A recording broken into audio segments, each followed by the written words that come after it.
감사합니다. 정말 감사합니다. 일단 맛이나 보고 결정하시오, 오빠. Apa kabar seluruh? Itu tadi adalah beberapa cuplikan film Female War Anesthedial Part 1. Film yang dirilis pada tahun 2015 ini menceritakan seorang wanita yang mencarikan donor mata untuk suaminya. Hingga suatu hari dia mendapatkan pendonornya dengan suatu syarat. Tokoh utama dalam film ini adalah Sun Yang yang diperankan oleh Kim Sun Young. Sun Young punya suami yang suka melukis. Di sini terlihat suaminya sedang melukis dirinya tanpa busana di rumahnya. Mereka tampak bahagia di sana, tapi suaminya menyarankan untuk melukis dirinya di suatu tempat, misalnya di hotel, supaya hasilnya lebih sempurna. Sekalian bisa mantap-mantap di sana. Apalagi lampu di rumahnya sering kedap-kedip, padahal baru diganti. Sun Yang bilang kapan-kapan mereka akan ke hotel, tapi tidak sekarang.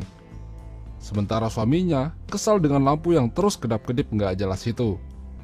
Sun Yang bekerja di salah satu toko produk kecantikan, dan dia hari itu lagi diantar suaminya berangkat kerja.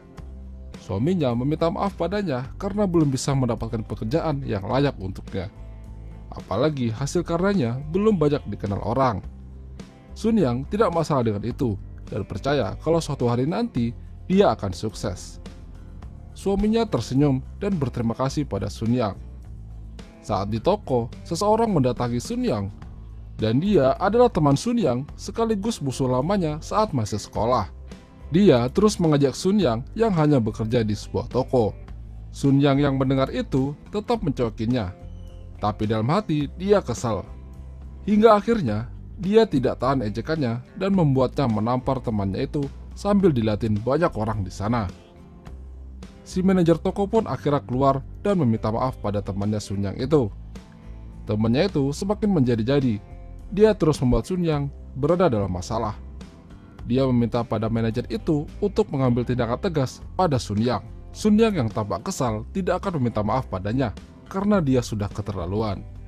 Setelah temannya pergi, Sun Yang dipanggil manajernya ke belakang untuk dimintai keterangan karena kejadian tadi. Sementara itu, suami Sun Yang membetulkan lampu yang sering disko sendiri itu. Hingga tiba-tiba lampunya pecah dan mengenai matanya. Suaminya pun terjatuh dan berteriak kesakitan sambil memegang matanya. Sun Yang menjelaskan semua apa yang terjadi tadi. Dia hanya membela diri karena temannya itu terus mengejeknya dan mengganggunya saat kerja. Tapi alasan itu tidak bisa diterima manajernya. Dia bilang kalau dia harus bekerja secara profesional dan mengesampingkan permasalahan pribadi. Si manajer akan memaafkannya jika Sun Yang mau dicolok 1 jam saja. Sun Yang menolak dan balik memarahi manajer itu dengan mengatakan manajer mesum. Si manajer murka dan ingin menamparnya, tapi tidak jadi. Sun Yang lalu melepaskan celana dalamnya dan melemparkannya ke manajer. Karena itu, Sun Yang dipecat dari pekerjaannya dan terlihat stres. Saat itu juga dia mendapat kabar dari rumah sakit kalau suaminya berada di sana karena kecelakaan. Dia bergegas menuju rumah sakit dengan perasaan khawatir. Lalu terlihat seorang kakek di kursi roda sedang mengamati Sun Yang lagi galau. Tak lama setelah itu, suaminya keluar dari ruang IGD bersama dokter dengan mata yang diperban. Dan si kakek terus melihatinya seperti sedang merencanakan sesuatu. Sun Yang mendapat penjelasan dari dokter kalau mata suaminya bermasalah karena terkena serpihan lampu. Dokter sudah mencoba melakukan yang terbaik, tapi suaminya butuh donor mata jika ingin melihat lagi. Sun Yang hanya bisa termenung mendengar perkataan si dokter. Dia bingung harus mencari donor mata kemana. Sementara si kakek tadi melihat Sun Yang dan suaminya yang sedang mengamuk karena dia bakal tidak bisa melihat lagi sampai mendapatkan donor mata. Si kakek melihatinya dengan perasaan yang sedih dan lanjut jalan. Sun Yang menenangkan suaminya. Dia berjanji akan berusaha mencarikan pendonor untuk matanya. Suaminya tampak hilang semangat dan pasrah. Dia bilang tidak akan ada orang yang mau mendonorkan mata untuknya. Sun Yang mengatakan kalau dia tidak boleh menyerah begitu saja. Saat suaminya sudah tenang, dia keluar dan bertemu dengan si kakek tadi. Si kakek meminta waktunya untuk mengajaknya ngobrol di taman. Si kakek bilang kalau dia tidak sengaja mendengar percakapan Sun Yang dengan suaminya tadi. Dia juga bercerita tentang dirinya kalau hidupnya sudah tidak lama lagi karena suatu penyakit. Dan karenanya dia memutuskan untuk mendonorkan matanya nanti jika dia sudah meninggal. Sun Yang mendengar itu sangat berterima kasih pada si kakek. Lalu dia menemui suaminya dan memberitahukan kabar gembira itu. Suaminya akhirnya dibolehkan pulang oleh dokter. Sampai di rumah, dia berpesan pada Sun Yang kalau dia harus banyak berterima kasih pada si kakek karena kebaikannya. Esoknya, Sun Yang mendatangi rumah si kakek yang lumayan besar itu. Dia melihat si kakek lagi olahraga pagi di taman belakang sendirian. Si kakek terkejut karena Sun Yang berada di rumahnya. Si kakek hanya sendirian di rumah itu karena semua saudaranya sudah meninggal dan dia hidup sebatang kara. Sementara cucunya tinggal di luar kota jauh dari dirinya. Mereka masuk ke dalam sambil membicarakan tentang donor matanya. Ternyata si kakek memberikan matanya itu tidak cuma-cuma. Dia punya syarat yang harus dipenuhi oleh Sun Yang. Si kakek ini ternyata punya masalah impoten dengan burungnya. Saat dia melihat Sun Yang, dia sangat tertarik padanya dan ingin sekali melakukan mantap-mantap dengannya. Dengan begitu, siapa tahu burungnya bisa bangkit dari kubur. Sun Yang terkejut mendengar itu dan tidak sengaja melukai tangannya dengan pisau.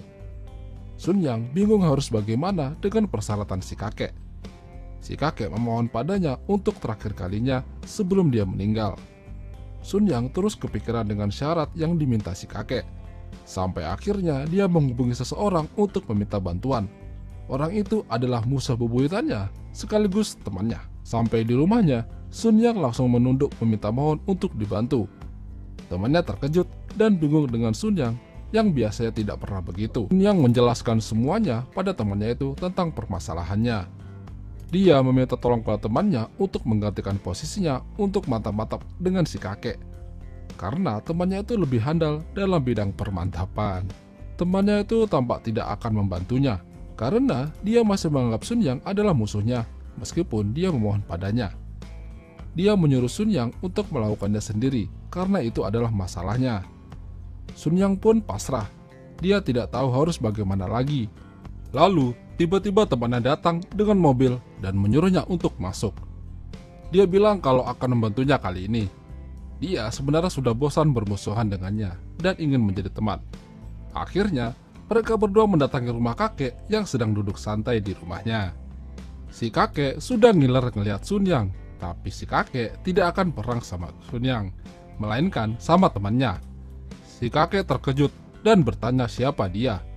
Sun Yang mengatakan kalau temannya ini bersedia untuk membuat burung kakek bangkit dari kuburnya. Teman Sun Yang pun mulai beraksi merayu si kakek dan pemanasan pun dimulai. Tapi ternyata kakek tidak bisa membangunkan kerisnya itu. Temannya Sun Yang memberikan obat kuat pada si kakek, tapi tetap tidak berhasil. Dan akhirnya temannya pun menyerah. Temannya bingung bagaimana dia mau mantap-mantap kalau si kakek tidak bisa membangunkan burungnya. Si kakek sebenarnya hanya mau bercinta dengan Sun Yang karena dia tertarik padanya. Sun Yang akhirnya kembali ke rumah kakek dan menyetujui untuk bercinta dengannya. Si kakek senang dan dia membuat surat pernyataan untuk mendonorkan matanya pada suami Sun Yang. Lalu si kakek menaruh surat itu di dalam laci dan Sun Yang diam-diam mengamatinya. Malam harinya, Sun Yang diam-diam ke rumah kakek untuk mengambil surat itu, tapi tidak ada. Lalu si kakek tiba-tiba muncul di hadapannya sambil memegang surat itu. Si kakek tahu kalau Sun Yang akan mencoba mengambil surat itu darinya. Sun Yang mau tidak mau harus bisa bercinta dengan si kakek. Esoknya, dia berdandan dan bersiap untuk menemui si kakek. Sampai di sana, dia beraksi menari-nari di hadapan kakek supaya kakeknya makin semangat. Dia membuka pakaiannya, tapi si kakek tetap tidak bisa membuat kerisnya bangun. Sun Yang mencari informasi tentang obat herbal untuk si kakek. Bermacam cara tradisional juga ia terapkan, tapi tetap tidak berhasil. Sampai suatu hari, dia bertemu dengan seorang pria tua yang memberitahukan resep tradisional yang belum dicobanya. Dengan cepat, ia membuat resep itu dan memberikan pada si kakek. Si kakek mulai bosan minum ramuan yang tidak manjur-manjur itu. Hingga esoknya, si kakek terbangun dan berteriak memanggil Sun Yang kalau burungnya sudah bisa bangun. Mereka pun senang, tapi Sun Yang juga takut karena si kakek sudah bisa menancapkan kerisnya pada Sun Yang. Dan akhir dari part 1 pun berakhir. Itulah tadi alur cerita film Female War Anesthedale Part 1. Jika kalian suka dengan video ini, jangan lupa tinggalkan like dan share. 진짜 Sampai jumpa. 물건이 뭐야 물건이